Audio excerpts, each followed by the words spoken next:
Hello class 9। आज पे आप लोग की हिंदी पाठ्य पुस्तक के चैप्टर 1 पद एक्सप्लेन करेंगे। इस पाठ में आप लोगों के 2 पद हैं। इस वीडियो में हम लोग पहले पद का एक्सप्लेनेशन करेंगे। ये पाठ कवि सूरदास ने लिखा है और महाकवि सूरदास जी श्री कृष्ण के बड़े भक्त थे और इस पाठ में हमें बालक श्री कृष्ण के लीलाओं का वर्णन मिलता है और उनका गुणगान करते हुए कवि पहले पद में प्रभु जब पैदा हुए तो कैसी थी ब्रज की, लोगों के मन में ब्रज कैसा दिख रहा था, उसके बारे में उन्होंने वर्णन किया है। तो पहले आइए हम लोग महाकवि सूरदास के बारे में जान लेते हैं। महाकवि सूरदास जी का जन्म 1478 में हुआ था और हमारे जो महाकवि है सूरदास जी, वो कहाँ पैदा हुए थे? वो रेणुका क्षेत्र में पैदा हुए थे। आगरा मथुरा के बीच यमुना के किनारे गांव घाट में सूरदास जी का भेंट स्वामी वल्लभाचार्य से हुए और वह उनके शिष्य बने। तो पैदा होने के बाद आप लोग बुक में पढ़िए, आप लोग को मिलेगा वहाँ पे सूरदास जी के बारे में हर एक बात लिखी हुई है। जो इम्पोर्टेंट पॉइंट्स है सिर्फ उन्हीं को मैं यहाँ पे लिख के लाई हूँ। तो हमारे जो सूरदास जी हैं उनके जो गुरु थे वल्लभाचार्य, उनके साथ उनकी मुलाकात कहाँ हुई थी? आगरा मथुरा के बीच में यमुना नदी के किनारे गौ घाट में उनकी मुलाकात हुई थी और तब से वो स्वामी वल्लभाचार्य के क्या बन गए? शिष्य बन गए। और हमारे ये जो सूरदास जी हैं इनका निधन हुआ था 1583 में, ठीक है। और इनका निधन हुआ था परसोली में। परसोली श्री कृष्ण के राजभूमि है। हमारे कवि सूरदास जी अपने जीवन के आखिरी समय में वहीं जगह पे रहा करते थे।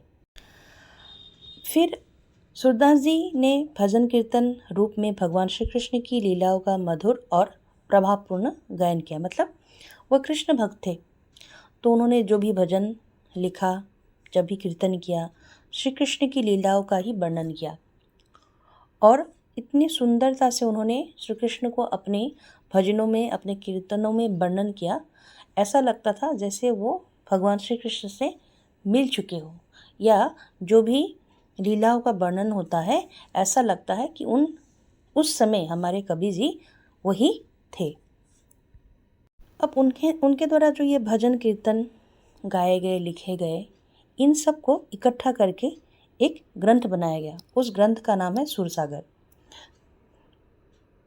सुरसागर नाम ग्रंथ में एकत्रित किया गया, मतलब उनके द्वारा लिखे गए श्री कृष्ण के लीलाओं का वर्णन करते हुए जो भी भजन है उन सबको सुरसागर में एकत्रित किया गया। इन पदों में श्री कृष्ण की बाल लीलाओं से संबंधित पर विशेष महत्वपूर्ण दिया गया है। तो बोल ही दिया ना, आप लोग को पता चल गया ऑलरेडी। मतलब हमारे जो सूरदास जी है वो सिर्फ भगवान श्री कृष्ण का वर्णन करते थे और उनकी बाल लीलाओं का वर्णन करते थे, बचपन को दिखाते थे उनकी भजनों में, उनकी कीर्तनों में। और उनकी जो ये भजन कीर्तन की जो भाषा थी, किस भाषा में वो करते थे? उनकी भाषा थी ब्रज भाषा। मतलब वो ब्रज के जो लैंग्वेज है उसमें अपने भजन कीर्तन करते थे। अब उनके इन्हीं भजन कीर्तन का प्रसिद्ध जो रचना है उनको संग्रहित किया गया और उन्हीं ग्रंथों का नाम है सुरसागर, सुर सरावली, साहित्य लहरी। सो इस पॉइंट से क्वेश्चन एग्जाम में आ सकता है। किस भाषा में लिखते थे, इससे क्वेश्चन आ सकता है।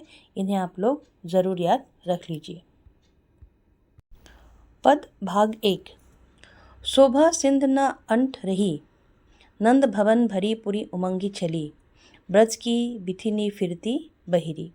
तो यहाँ पे हमारे सूरदास जी कहते हैं कि जो कृष्ण का जो जन्मोत्सव है, जो शोभा है, कृष्ण पैदा हो गए, उन्होंने उस समय को सिंध नदी के साथ कंपेयर किया है।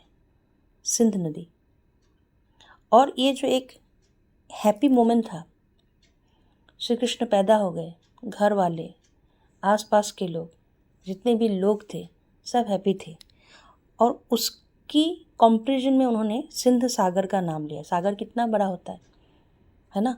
कितने पानी होती है उसमें, उसी तरह से वो जो एक हैप्पी सिचुएशन था उसको उन्होंने समझाने की कोशिश की है। नंद भवन भरी पूरी उमंगी चली। अब यहाँ पे बोला है नंद भवन, श्री कृष्ण के पिताजी का नाम नंद था, तो नंद भवन मतलब श्री कृष्ण जहाँ पैदा हुए, श्री कृष्ण के घर से, श्री कृष्ण के घर से भरी पूरी, पूरा भरपूर, उमंगी चली। उमंगी मतलब उमंग, हैप्पीनेस पूरी तरह से चल पड़ी है। कहाँ? ब्रज की बिथिनी फिरती बहिरी। ब्रज की हर एक गलियों में, बिथिनी मतलब गली है, वर्ड मीनिंग आ सकता है, याद रखिए। बिथिनी मतलब गली है, तो ब्रज के हर एक गली में भगवान श्री कृष्ण के पैदा होने की जो एक हैप्पीनेस है, खुशी है, वो हर जगह बिखेर चुकी है। हर जगह नंद के भवन से होते हुए हर जगह पहुंच गई है।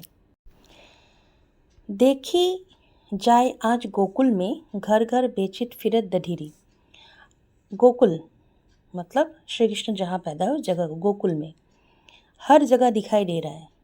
घर घर बेचत फिरत दधीरी, औरतें हैं जो घरों में दही बेच के घूम रही है। मतलब वो सब औरतें कहाँ थी? नंद के घर भी गई थी। श्री कृष्ण पैदा हो गए, एक अलग तरह का वातावरण है, एक अलग तरह का मतलब हर तरफ अलग तरह की खुशी है, हर चीज़ हैप्पी है।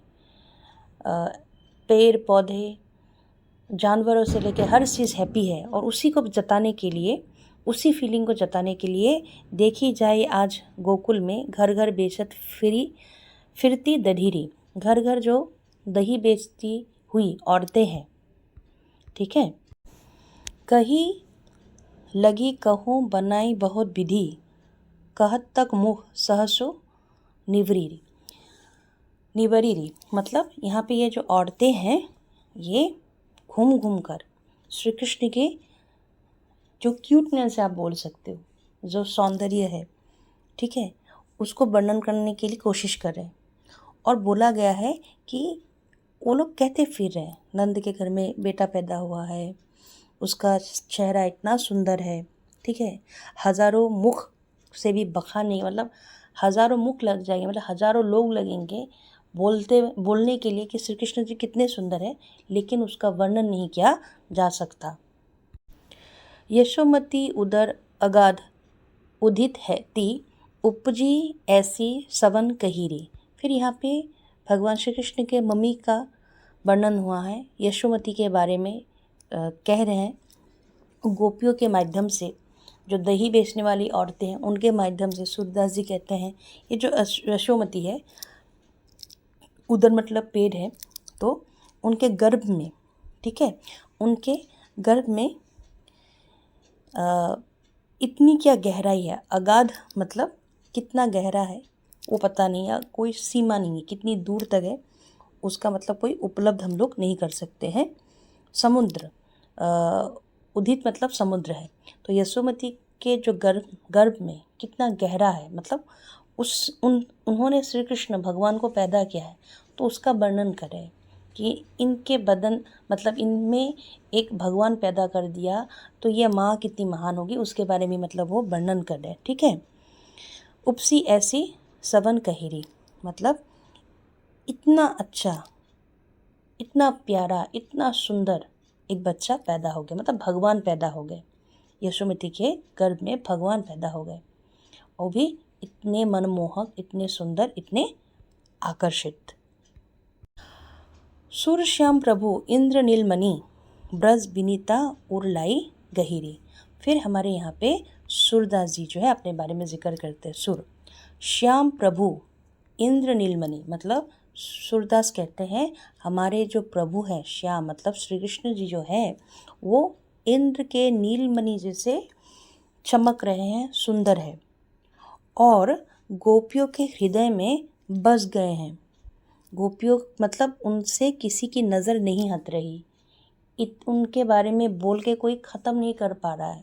श्री कृष्ण को मिल के देख के आ गए हैं, गली गली घूम रहे हैं, हर जगह श्री कृष्ण का ही जिक्र हो रहा है, और उनका वर्णन, उनकी सौंदर्यता को कोई भी मतलब कह के ख़त्म ही नहीं कर पा रहा है। और एंड में सूरदास जी भी भगवान श्री कृष्ण को श्याम कहकर अपने मन के भाव को प्रकट करते हैं, और उनकी सौंदर्यता को, उनकी खूबसूरती को वह इंद्र के नीलमणि के साथ कंपेयर करते हैं। तो यहाँ तक पद पाठ का पहला भाग वर्णन किया गया है। इनके इन पदों में, सूरदास जी के पदों में श्री कृष्ण के जन्मोत्सव के बारे में वर्णन है। अभी नेक्स्ट वीडियो में आप लोगों को सेकंड पद का वर्णन मिलेगा।